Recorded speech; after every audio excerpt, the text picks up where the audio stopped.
Good morning. Sun's coming up. I noticed that. Corn's all gone. Right? Windmills are turning. And we all get to. Who's going to go see Hillary this afternoon? Yeah? Maybe, you say? Maybe. You're just riding the fence. Oh, you're like these undecided voters.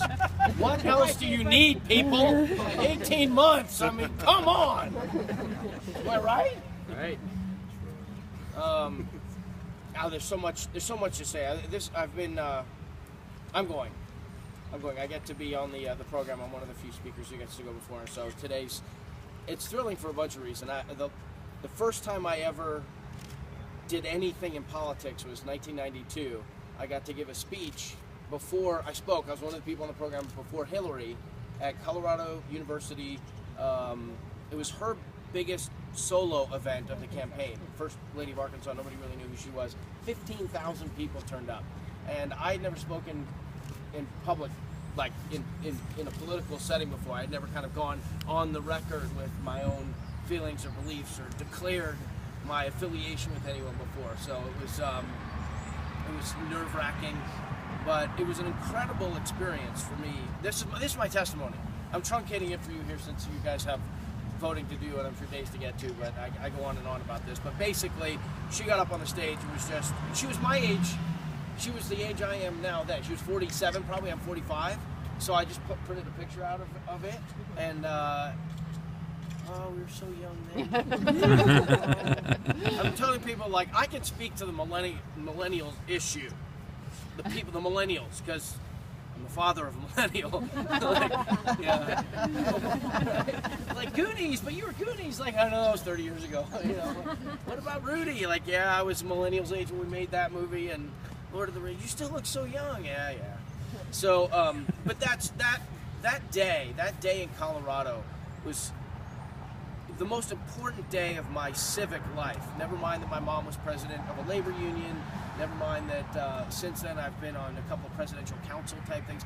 That day was so meaningful to me, and it was because of Hillary.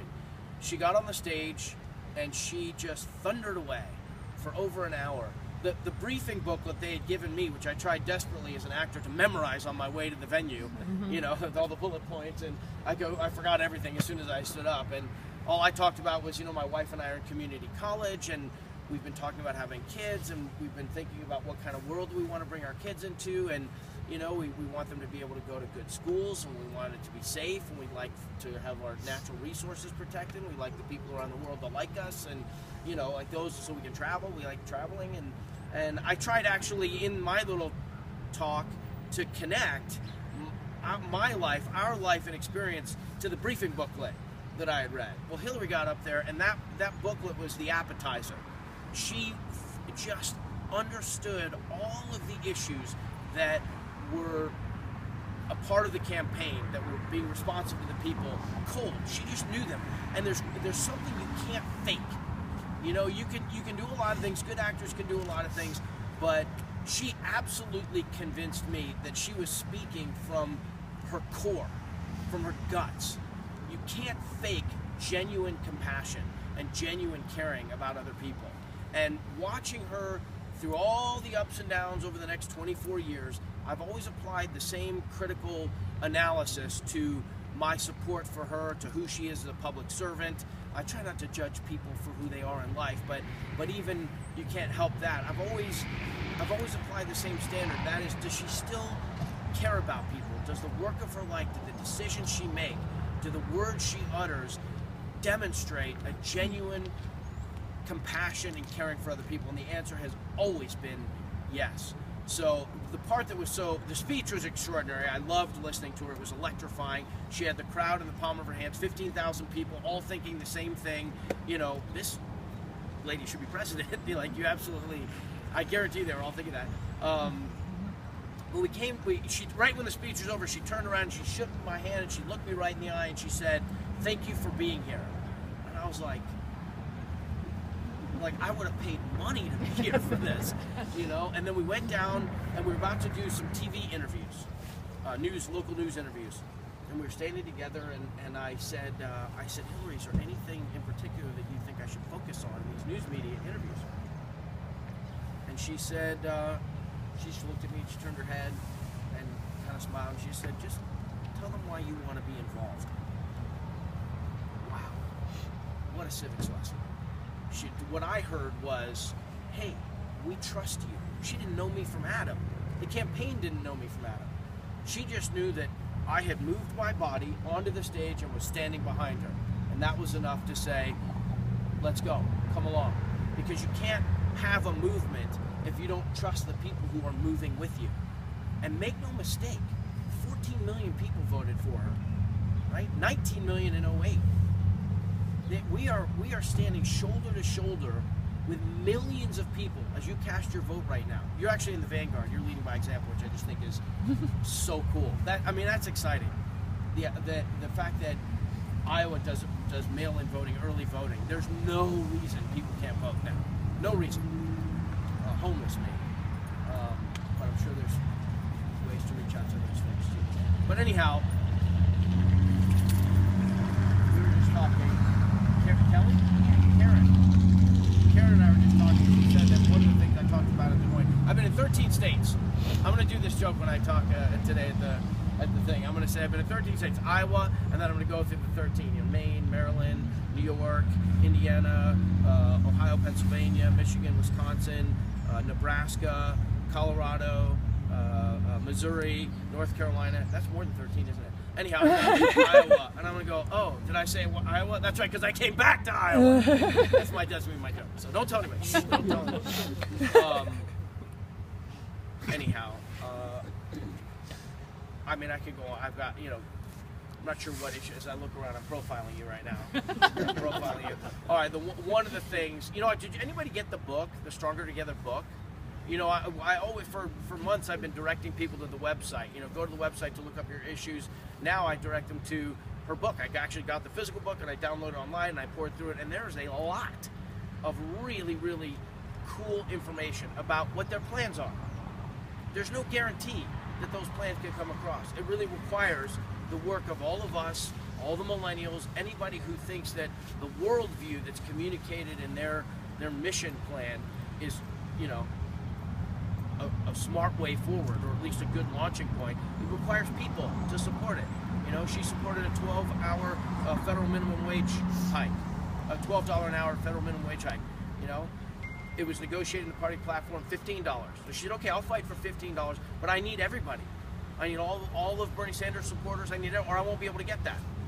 So if you really believe in the causes you're fighting for, take a look at what she's. I'm speaking to our own people now.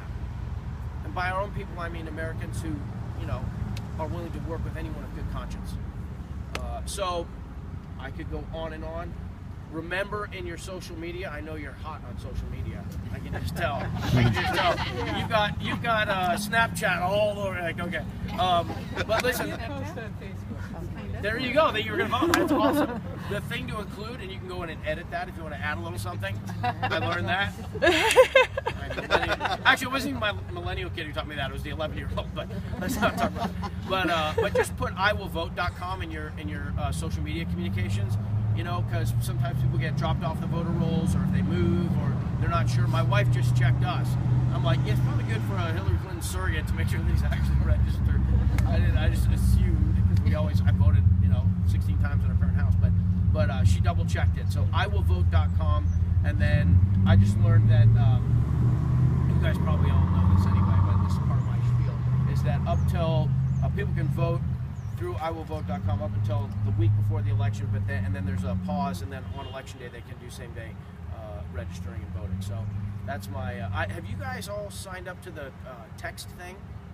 Yeah, IA. You just text the letters IA to 47246.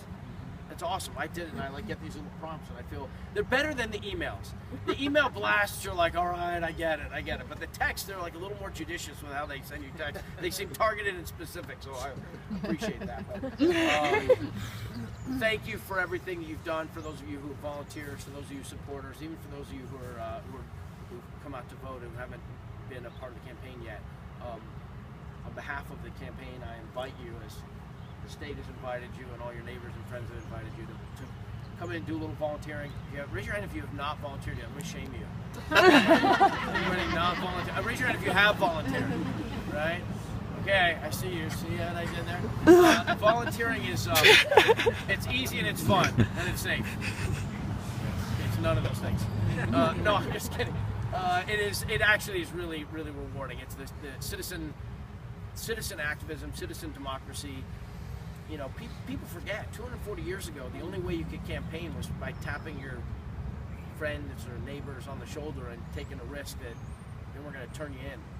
You know, and having a conversation about this new idea of democracy. Now, we're legally allowed to call each other on the telephone, knock on each other's doors, say, hi, you know, the election's coming up and this is what I'm doing and I'd like to encourage you, and do you remember where you're supposed to vote or how to vote? And so that's what the ground game is.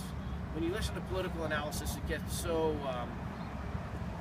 they're so cavalier, they're so callous about the way they say ground game, as though there's some sort of, I don't know, Minutemen waiting somewhere to be, I don't know what.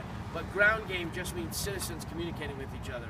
And Hillary Clinton and the Clinton campaign and the Democratic Party, up and down the tickets in this state and all the states I've been in every state, are really deserve a lot of credit for mobilizing voter protection squads, the armies of attorneys who are helping to make sure that voter rolls are protected and that there's rapid response forces on election day to make sure that the will of the people is actually heard. So, you know, we, the Hillary supporters, Democrats, the coordinated campaigns, really should pat ourselves on the back because we're the party that works so hard to ensure that Americans can exercise their franchise freely and fairly. So, thank you for your participation in that. Please keep it up. 6 more weeks. You know, I'll do I have my closing line spiel that's like awesome, but right before I say that, I'll just say that every election, every campaign that you do, it's the most important election. Presidentials, this is the most important presidential election in the history of Earth, you know, and a lot of times it's true.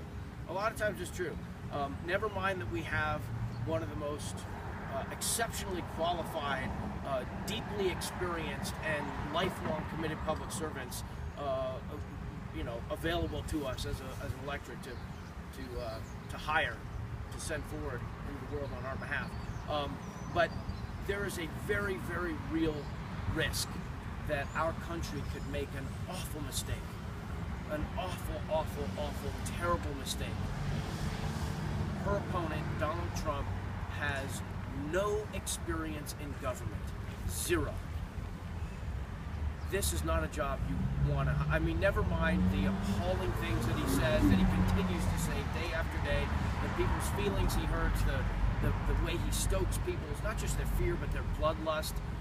Never mind the policies, the compromises to our international relationships and treaties and alliances that he's threatened, and never mind all that. The guy just doesn't know anything about, I probably doesn't know anything about government. He's never served in government. He's never served in government. You can't put somebody in charge of reforming the criminal justice system who is only now, for the first time in his life, starting to put himself in the other guy's shoes and wonder what it's like to feel through the issues of systemic racism. You just can't put that guy in charge of that. So, so that's my tough thing. My positive wrap-up is, you know, my mom is Patty Duke. You guys know my mom passed away in November, or in March, sorry. I told Hillary when I got a moment to speak with her that they knew each other, that one of the last things my mom did on this earth was vote for Hillary in the Idaho primary. So, which was pretty cool. And my stepdad did too. My little brother voted for the other guy, so we came out one ahead in our house. But anyhow, this is what I say. You never hire anybody solely on the basis of gender or skin color, race, creed, sexual orientation. You never hire somebody solely on that issue.